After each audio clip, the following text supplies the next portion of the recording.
Hey guys, I just wanted to do my review of The Flash Season 2 Episode 5 Monster, which has a triple meaning. For one, it applies to the monster that's terrorizing Central City, which is basically a knockoff of the Cloverfield monster. Second, which applies to Caitlin, who's hinted on the path of becoming a monster and becoming an enemy of Team Flash. And three, as implied by, the promos that they said, like, oh, there's a new monster in town. It was applied to be Earth 19 Harrison Wells, also known as HR. And I gotta say, this was a fantastic episode, in my opinion. It exceeded my expectations on multiple fronts. One, in which Caitlin's subplot, in which she went to her mother's research firm to kind of talk to her and help her get research, and ask for her help in trying to manage her powers and getting more research on her powers. And it brought up a lot of emotional baggage, in which it turns out Caitlin Snow's dad died during her childhood, and his death is what led to a rift between Caitlin and her mother, in which she had to be pretty much cold and detached and delve herself into her work in order to cope with the pain, and was emotionally neglectful of Caitlin, which she called her out on, and even led to a subplot where I guess one of the co-workers who was working under Caitlin's mom was helping do her research on Caitlin's powers, and was basically willing to keep her imprisoned and experiment on her because he wanted to do more research on her, and research that he wanted to do that wouldn't be overshadowed by her mother's expectations. And basically Caitlin became so pissed off that he basically frostbit the guy's arm to the point where her eyes started to become like almost this kind of like yellow, like demonic color, like something came over her, like she became possessed. And I'm not quite sure. I mean, it seemed like it's kind of a similar thing to, I don't know if it's like a split, even though, like, in the case of Villains of the Week, like Trajectory and Magenta, who have split personalities, this just seems to be like straight up like darker persona of her anger, which seems to take over whenever Caitlin becomes emotional. And basically, Caitlin's mom comes in to be a voice of reason and tries to stop Caitlin from killing the man, and says that she'll cover up what she's done here, and she even says that she knows that she wasn't a good mother to Caitlin, and that she loves her, and that she wants to reconcile and whatnot. And that was probably one of the most heartwarming moments of the episode, because based on the synopsis, it just seems like Caitlin's mom was going to be the one, wanting to conduct the experiments at the expense of Caitlin's emotional well-being, but it turns out it was a guy working under Caitlin's mom. So it was nice that there was a hint that there was going to be some reconciliation, but based on the ending of this episode, it seemed, and the video message from Caitlin's mom, she says that the more she uses her powers, the more it would consume her, and the more it would, take over her good nature. And Caitlin got so pissed off that I guess a Killer Frost persona took over and froze the computer. And even though her mom wants to reconcile, it's pretty obvious that I guess the whole tragic thing about her arc is that it won't be able to undo the emotional scars that will lead her down this path to becoming a supervillain. The other arc is with HR, the Earth 19 Harrison Wells, who's making Team Flash like bagels and going through their ledgers and knowing what kind of coffee they like, and trying to do like team exercise and trying to warm himself up to them, to the point where even Cisco finds he's coming on too strongly, and that's even a bigger issue for him, because Barry's moved in with Cisco in his apartment, which turns out to be the same apartment that Wally was living in during the Flashpoint timeline. And Cisco's kind of feeling like, overwhelmed. It feels like even Barry's becoming overbearing because of the fact that it's like he welcomes his company. He doesn't feel like he needs to make himself feel welcomed. So they might be like roommates for God knows how long. But he's suspicious of the new Harrison Wells because how he comes off so strongly to the point where he starts going through his stuff, and even in the like in the trailer, he makes that recording into the transmitter in his pen where he says, "No one is the wiser as to why I'm here." And when HR catches Barry and Cisco going through his stuff, he tells them, "Oh, finish listening to the rest of the recording." Cisco listened to the rest of the recording, about how Cisco is the one who seems to have the hardest time, opening himself up to HR. HR says that he was not only a scientist on Earth-19, but he's also a novelist, and considering he's on another Earth, he figured what better way to create like a next bestseller than write about his experiences on another Earth. But of course, this happens within half an hour of the show, and it becomes a little suspicious and just feels. And personally, I feel like that's complete bullshit.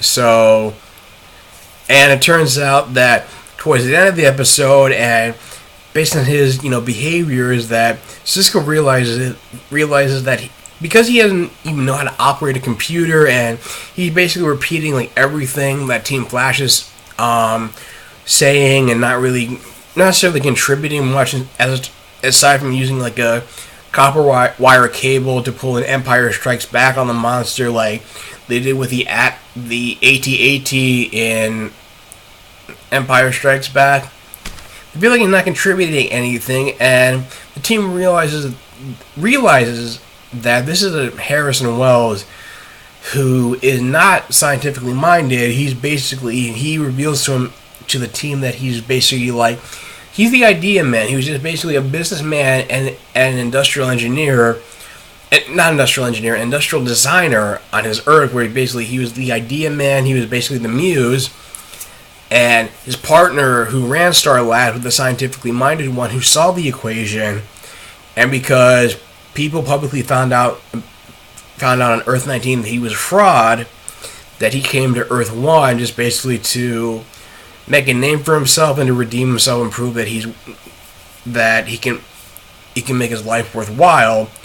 And he says that he even tries to convince the Team Flash that when Molly accuses and others accuse him of being a con man, that he just says that everybody needs their muse, everybody needs the idea guy, and he says, "Hey, let me stay here for at least a few weeks and prove myself, and if I don't, you can send me back to my Earth." Which I feel like is pretty hilarious, because we all know that because Tom Cavanaugh has proven himself to be such a versatile actor and a breakout performer on the show, we know he's going to stick around for the whole season. And especially since he's coming off last week and parts of this episode where I feel like he was coming off too strong as trying to assimilate himself onto the team, knowing what his backstory was, I felt like this was a fantastic dynamic. I felt like it was a very interesting dynamic to have a version of Harrison Wells who's not necessarily scientifically minded and might create like a whole yin-yang relationship where, like HR says, he might be the idea man and provide inspiration for the Team Flash. He might learn something from Team Flash and maybe develop some scientific expertise. Who knows? I mean, that's the great thing about this episode. It's just that after probably the first 4 episodes where I feel like the quality was inconsistent, I didn't know like what direction the show was taking. I finally feel like, wow, this season has found some solid footing. I don't know where this show's going, but it has some like great potential and great storyline, and I don't know what to expect. I'm thrilled about that. The other aspect of the literal monster that Barry has to face is, like I said, the Cloverfield knockoff who keeps showing up around Central City but seems to like mysteriously disappear. But he seems to keep the monster. He keeps setting off like car alarms and like blowing up like electric transformers around them.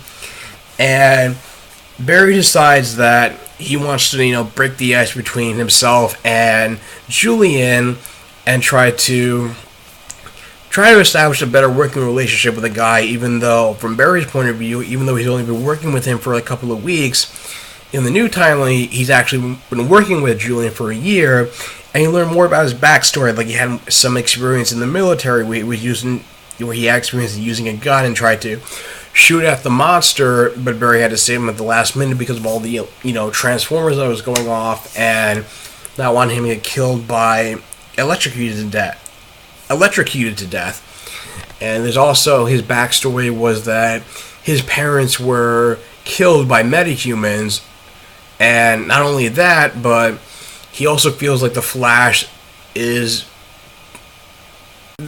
presence is what's caused the CCPD to become more lazy and not, lethargic, and, because they figured, they have a superhero to pick up the slack, and he feels like almost every metahuman that gets their powers, squanders their potential. Instead of bettering the world, they're just terrorizing Central City, and he feels like he feels pissed off for not getting metahuman powers, because he feels like if he was in that situation, he would have used his powers to better the world.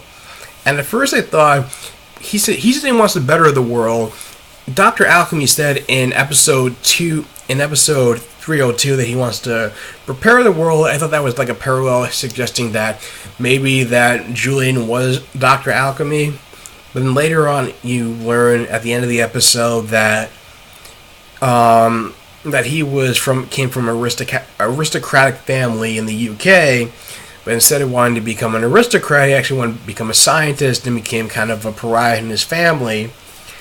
And he actually changed his tune about the Flash because the Flash found out firsthand that the monster was really a hologram created by some teen genius who was being bullied in school and felt like a victim and wanted to use the monster to not feel like a victim and terrorize the city.